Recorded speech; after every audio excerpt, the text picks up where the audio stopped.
Welcome back to the fourth episode of Pocono Mountains podcast. I'm Jim Hamill. It's officially spring, and while winter has its benefits like skiing and snow tubing, ice fishing, and building snowmen, it's a welcome change to warmer weather and being able to go outside without heavy coats on. In this episode, we're visiting Honesdale. It's the county seat of Wayne County, and like Jim Thorpe, Stroudsburg, and Milford, it has a lot of history. Speaking of winter, it's the home of the song Winter Wonderland, the lyrics written by Honesdale native Dick Smith, who lived across from picturesque Central Park. A beautiful sight, oh, we're happy tonight, walking in a winter wonderland. Honesdale is also known as the birthplace of the American Railroad, as we'll soon learn from former Mayor Ab Rutherford. Honesdale is also my hometown and has recently gained a lot of recognition with articles in Philadelphia Magazine and Country Living Magazine for its small-town charm and downtown renaissance. The Poconos is a year-round destination for millions, and with 2,400 square miles of mountains, lakes, forests, and rivers with historic downtowns and iconic family resorts, it's the perfect getaway for a weekend or an entire week. You can always find out more on PoconoMountains.com or watch Pocono Television Network streaming live 24/7. Well, back to Honesdale now, and there's a Pocono Mountains Visitor Center located at the Wayne County Visitor Center where you can catch a ride on the Stourbridge Line. It's a railroad excursion that takes you along the beautiful Lackawaxen River to another nearby town, Hawley. Thanks for listening to Pocono Mountains Podcast. We'll have a new episode each week highlighting lots of the fun things you can experience while you're visiting the Poconos here in PA in any season, winter, spring, summer, or fall. Now, former Mayor Ab Rutherford from an episode of Pocono Perspectives. Hi, everyone. Welcome back to this edition of Pocono Perspectives on the Pocono Television Network. I'm Jim Hamill here in downtown Honesdale, Pennsylvania. It's beautiful here this time of year or any time of year in the Pocono Mountains, and I have the mayor, former mayor of Honesdale, Albert Rutherford, with me, also known as Ab. Thank you, Ab, for joining us here to talk history in Honesdale. That's my pleasure, Jim. I want to go back to the fact that you've grown up here in Honesdale. Think about for me just what it was like to grow up in a town like this all those years ago. Well, that was a long time ago, I'll tell you that. But it was fun, is what it was. Did elementary school here at the Stourbridge School, which is now county-owned, and they have all sorts of activities going on up there, incubator projects, and so forth. Went to high school here. At that time, the high school was right downtown in Honesdale on Church Street between the Presbyterian and Methodist churches. It was convenient enough so that if you lived close enough to the school, you could go home for lunch as long as you got back in time for fifth period classes. It was certainly different from the way it is now. The town itself, I think in terms of the geography and so forth, hasn't changed that much in terms of population and going outside, because we're in this valley. We're limited by the river, the cliff, and so on. So in terms of building and expansion, the borough is about done. There's just no more room. Any expansion would be out into the townships such as Texas Township or Cherry Ridge Township, the surrounding area. But the configuration of the town itself is pretty much set. And for generations, this community has been an agricultural community as well. There's even farms right within the borough limits, right? There were. Unfortunately, I think county-wise, we're down to about 40 dairy farms now in Wayne County. When I was growing up here, there were several hundred dairy farms. In fact, the talk then was Wayne County had more cows than people, which is certainly not the case now. Yeah, your expertise goes way back. You're a student of history. Tell me what it was that really spawned Honesdale as it is today, and it has to do with natural resources, right? One four-letter word is why we're here today, and that four-letter word is coal, anthracite coal. Coal was discovered in about the 18 teens over in Carbondale by the Wirtz brothers, who were from Philadelphia. They explored up here, made some local contacts, and began to actually mine coal in Carbondale. The question was, how do they get it to a market? They did some engineering. One of the Wirtz brothers himself walked miles and miles in the area to just test out the geography and so forth. The bottom line was they constructed a canal from back then Dyeberry Forks, which is what Honesdale was originally known as, in other words, right here, over to Kingston, New York on the Hudson River.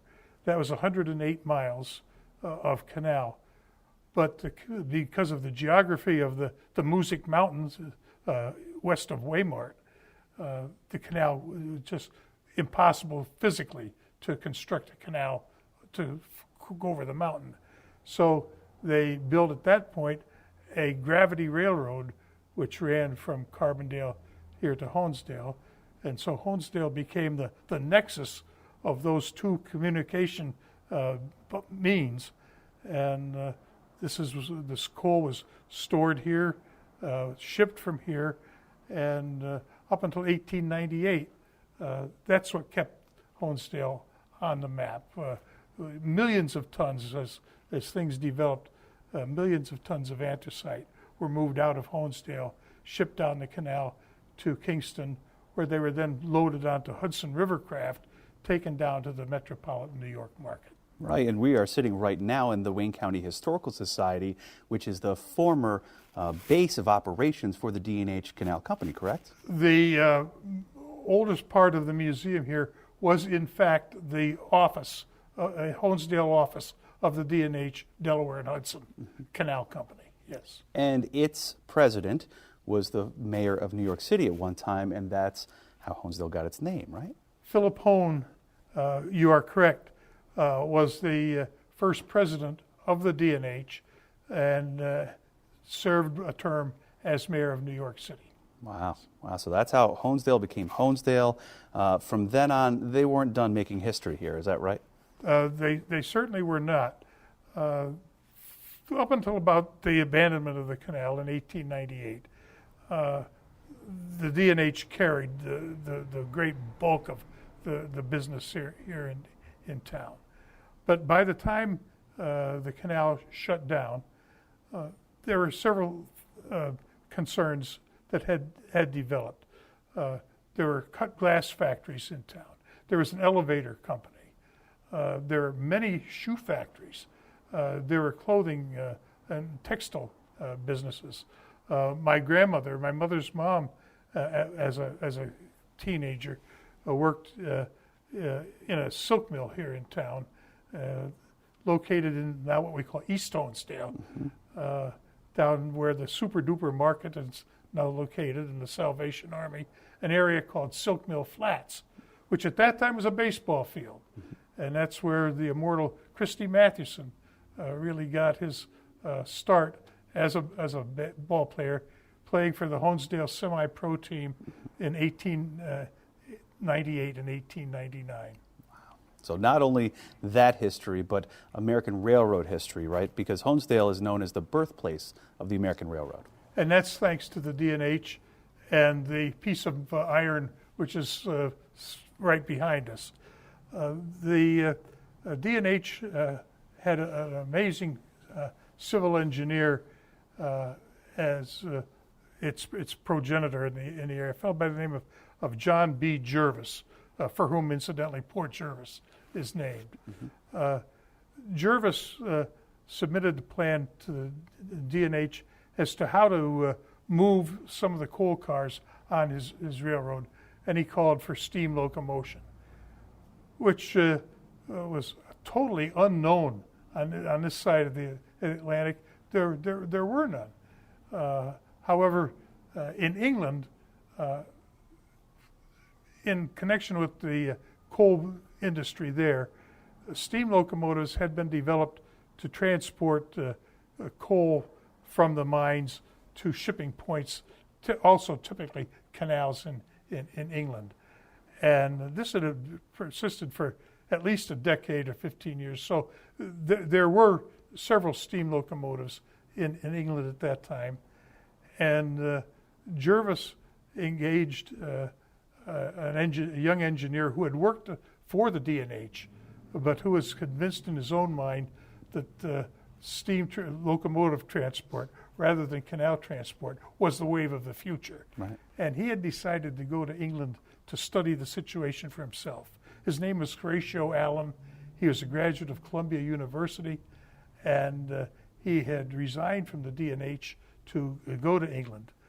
Somehow Jervis got to know this, and he made an agreement with Allen to act as agent for the D&H to go to England, and if satisfied with the progress there, he actually authorized the purchase of locomotives by Allen for the benefit of the D&H, and Allen did buy 4 locomotives and had them shipped over here at various times. The one that's sitting behind us is a replica of an engine called the Stourbridge. We call it Stourbridge. My British friends call it Stourbridge. Right. And because of the lion that's painted on the front of the boiler, it's come down to history as the Stourbridge Lion. That locomotive arrived in New York City in the spring of the winter of early 1829. It was reassembled in New York City, shipped up the Hudson to Kingston, and up the canal to Honesdale. And here on August 8, 1829, it was fired up and test run. The engine ran out to Sealyville, about 3 miles west of Honesdale, where it encountered a bridge that was too low to accommodate the tall smokestack. Allen simply reversed his valve and backed into Honesdale. So that little trip of 4 to 6 miles or so was in fact the first trip of any engine designed for commercial use that ran on this side of the water in the western hemisphere, and it's been celebrated as such. We're fortunate enough to have in the museum here a replica of the engine, full-size replica, built in the 1920s, and it's the showpiece of our museum here in Honesdale.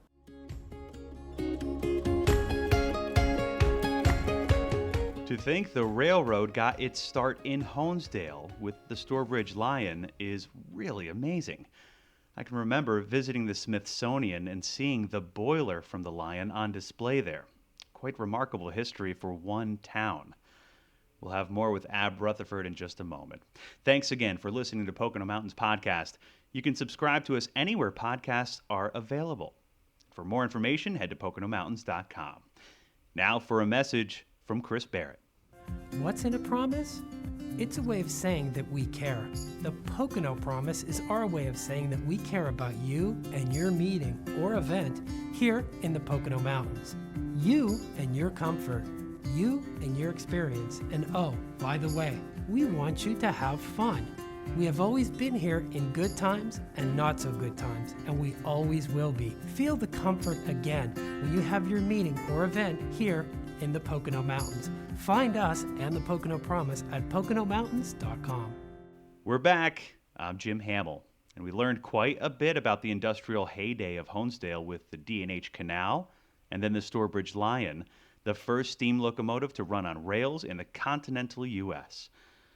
But there's still some railroading going on in Honesdale to this very day. Former Mayor Ab Rutherford now with more about Honesdale. And there are still tracks in the area along the Lackawaxen River, but they're not the same tracks. These are excursion lines that people can come and enjoy the beauty of the Lackawaxen River and just the different communities throughout this part of the Poconos. Those tracks that begin here in Honesdale run down through Hawley and down to the used to be the Erie Main Line in Lackawaxen, are old Erie tracks. Right. They were built from Erie or from Hawley down to Lackawaxen during the Civil War period, and in the years right after the Civil War, extended from Hawley up here to Honesdale. Now, it's interesting because at that point, they terminated in East Honesdale near what is now the Agway, in that area down there. And the reason for that was simply the configuration of the canal would not permit the railroad to come up into town. They did not get up here until 1898 when the canal was abandoned. The basin right directly behind our museum here was filled in and tracks were laid at that time. And it was only at that point that the Erie was able to make it up here into Honesdale proper. And I've seen you putting on the uniform and going out on those excursion lines on the Storebridge line, which has taken visitors here to Wayne County throughout this area to really enjoy all 4 seasons, right? Yes, that was resumed, I'll put it this way, in terms of the excursions, probably 30, 35 years ago, by the Honesdale the Chamber of Commerce. They purchased a locomotive and 5 coaches, and for several years the Chamber ran the excursions down to Hawley and then farther on down to Lackawaxen. The scenery is beautiful. You see things from the train ride that you just don't see from the automobile. In particular, several parts of the old canal, the stonework and so forth, are still visible from the train, not visible basically from an automobile. And during October, the so-called fall foliage tours, the scenery is just fabulous going down through the woods. Also very interesting, in the wintertime when the leaves are off the trees, it's almost like a different trip. There's more of the stonework is available. It's well worth going down in midwinter, even though it's the cars are all heated. Right. So it's a wonderful feature to have here now. And to think all the other notable things here in Honesdale, highlights for children, the magazine, that you see in doctors' offices and at children's, bedsides, is headquartered here and began here. Now even Honesdale has, you said, undergone transformation after transformation. There's eateries, there's coffee shops, breweries. It's really kind of come into its own of late, hasn't it? Well, it's had to. Once the canal left, just as a matter for its survival, it had to reinvent itself. And as I said before, the different industries that were then, the textile mills are gone now. And as you suggested, it's almost become a little boutique type of thing on Main Street. And some of the neat things, especially with some of the younger entrepreneurs in town, the coffee shops, the breweries, the gift shops and so forth, have once again, the town has reinvented itself to accommodate the situation. And there's plenty of festivals and things to do throughout the year that visitors can look forward to, right? Oh, Roots and Rhythm in the summertime has turned into a real destination. And the organizers and promoters of that, and that's only been, 10 years at the most, something like Right. that. It's celebrating 15 years now in 15 2020. years, okay. But they've been getting better and better groups in. It's now a destination. People look forward to Roots and Rhythm, and it's become quite a weekend in midsummer. That it has. You talk about the future of Honesdale now, too.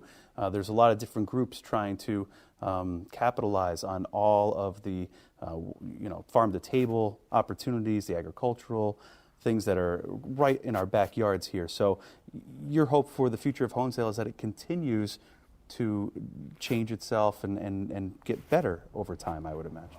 I think so, and I'm sure it will. Yeah. Ab Rutherford, former mayor of Honesdale and history buff extraordinaire, we really do appreciate you joining us here for this edition of Pocono Perspectives. We hope you enjoyed Pocono Mountains podcast. Thanks again to Ab Rutherford in Honesdale.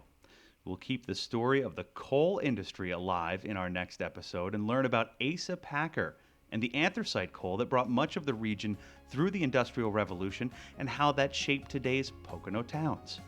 Please remember to subscribe anywhere podcasts are available. And you can head to PoconoMountains.com for more information on how to book your trip and build your itinerary for a future visit to the Pocono Mountains.